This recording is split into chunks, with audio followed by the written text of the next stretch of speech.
You're going to want to bundle up the next couple of mornings because temperatures are going to be dropping to the low 30s across the city and valley the next couple of days.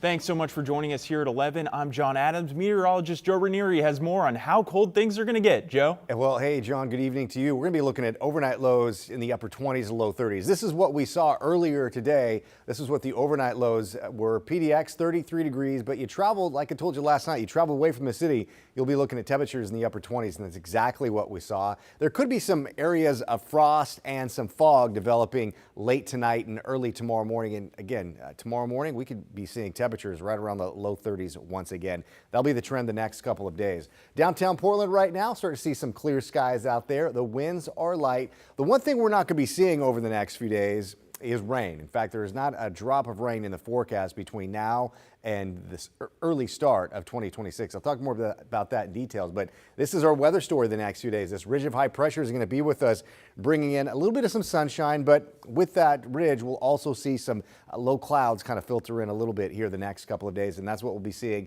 heading into tomorrow. So here's the forecast set up for tomorrow morning. There will be some areas of clouds. Some of these clouds will lift a little bit, but expect to see some sunny skies at times by the afternoon, but temperatures will be on the cooler side. I'll talk more about that in just a few minutes. All right, Joe, thank you. Several local governments have opened overnight warming shelters in response to the drop in temperatures. Clackamas County was the most recent to announce it's providing one in partnership with Father's Heart Street Ministry. It opened up at 6 tonight and will stay open until 7 tomorrow night. People can come in, get warm, get clothes, get a meal. Wraparound services are here, so we have recovery services come in, we have peer support come in, all the different agencies can stop by.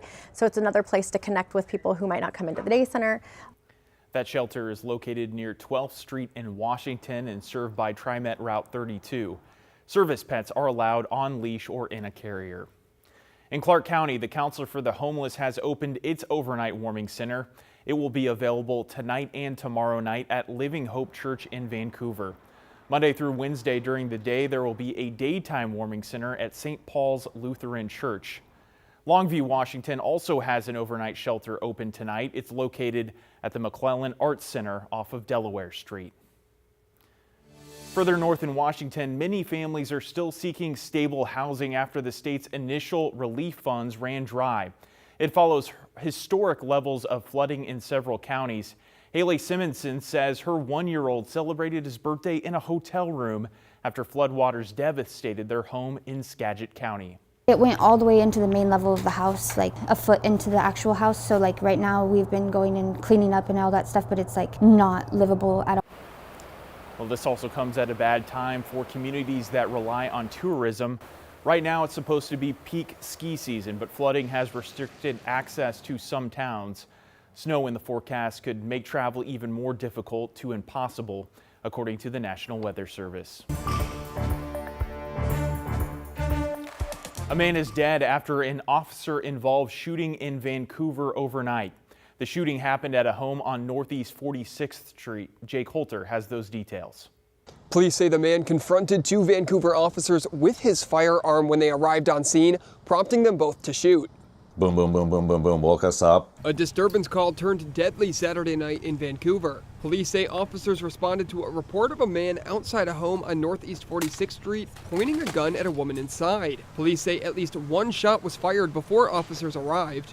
And when on scene, police say the man with the gun confronted them, leading 2 officers to fire their weapons, hitting the man. He was taken to a nearby hospital where he was pronounced dead. The report that they provided was that there had been a deadly force incident that occurred around midnight. The Washington Office of Independent Investigations on scene Sunday morning. What you likely saw were investigators essentially canvassing the neighborhood, trying to talk to neighbors who may have heard anything, seen something, looking for cameras that may have captured any part of the shooting itself. John Lofgren shares a property line with the home where the shooting occurred. At first I thought maybe it was fireworks because it's getting close to the New Year's.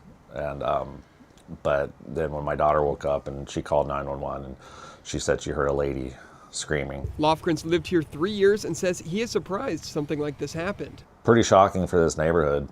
It's not, I've never really seen anything like this before here. As the investigation continues, the 2 officers who fired their weapons and a third who witnessed the shooting have been placed on critical incident leave, which is standard procedure following an officer-involved shooting.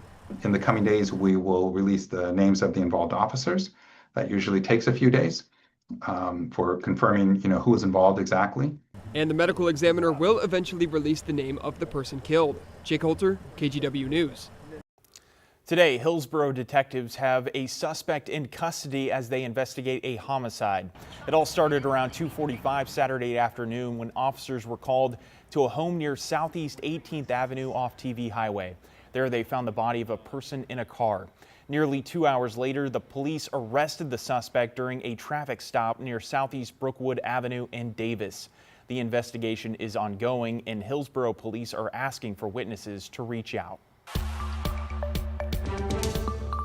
An update today out of Oregon City. Parishioners of Reformation Covenant Church gathered at Trinity Lutheran Church after their building caught fire on Christmas Day.